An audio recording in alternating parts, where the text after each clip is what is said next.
You're going to want to start off by washing your hands and taking off any jewellery. Remember to wipe down your counters and make sure they're nice and clear. I'm starting my timer now because I'm doing the technical challenges and they are timed. Measure 180 grams of butter and chop it up into cubes. I would recommend using margarine because it'll give you a much lighter cake in the end. Alright, you're going to want to use either a handheld mixer or a freestanding electric mixer to beat that all up until it's nice and soft like this. While that's beating up, you might want to measure out 180 grams of caster sugar and add that a couple tablespoons at a time. You're going to want to make sure that's nice and light and fluffy, just like this. Make sure you scrape down the sides to get a sort of even mix. I'd recommend doing this about halfway through your sugar.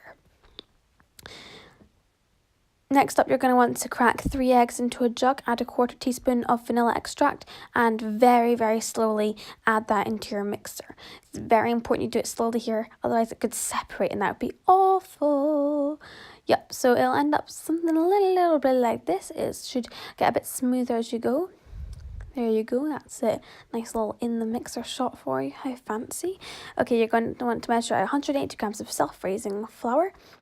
So you're going to want to measure out 180 grams of self-raising flour, and I'm talking really quickly because I don't have much time. Then you're going to use a sieve to incorporate it into your mixture. Flour!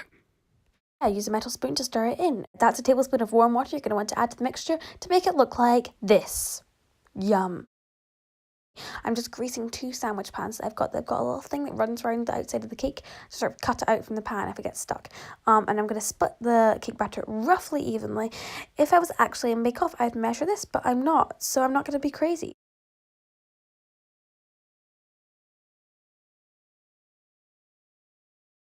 Then use a little palette knife to make sure that that's all nicely sorted.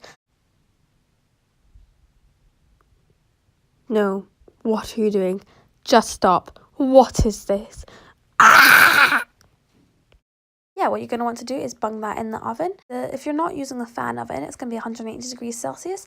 And if you're using a fan oven, it'll be 160. I left it in the oven for about 23 minutes. The recipe says between 20 and 25 minutes for a 20.5 centimeter cake pan. I don't really know how big mine is.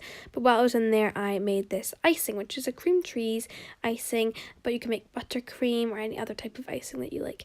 So far, I'm at about 45 minutes. Now, to ice the cake, I'm going to start off by putting a little splodge on the board to make sure the cake doesn't move around, and put the bottom cake down crust first, and that just sort of, I don't know, it makes the cake look a bit flatter. And then I'm piping these, I call them teardrops all the way around. I'm starting off with doing a big blob and then dragging that back into the centre of the cake, so it kind of looks like there's a sort of circle of icing with no spike. And then I'm just going to fill in the top, like in the middle. And then I'm going to put a little raspberry in between each of the teardrops, and that on the outside will make it look sort of like teardrop, like ball of icing, raspberry, ball of icing, raspberry. It looks pretty cool if you ask me. And then what you're going to want to do is chop up the rest of the raspberries and sort of sprinkle them in the middle of the cake. Once you've done that, you're going to want to add on a little bit more icing on the sides in the teardrop form again, and that will just make sure that the icing is raised above the raspberries so they don't get squashed. And then add on some more icing on top of the raspberries you just sort of sprinkled in the middle, and just to make sure they don't seep too much into the cake. Now you're going to want to add on the top layer, crust facing up this time, and dust it all with icing sugar to make it look a flipping-tastic. And here's a slow motion video of my cake turning in my garden. So here's some photos. Yum.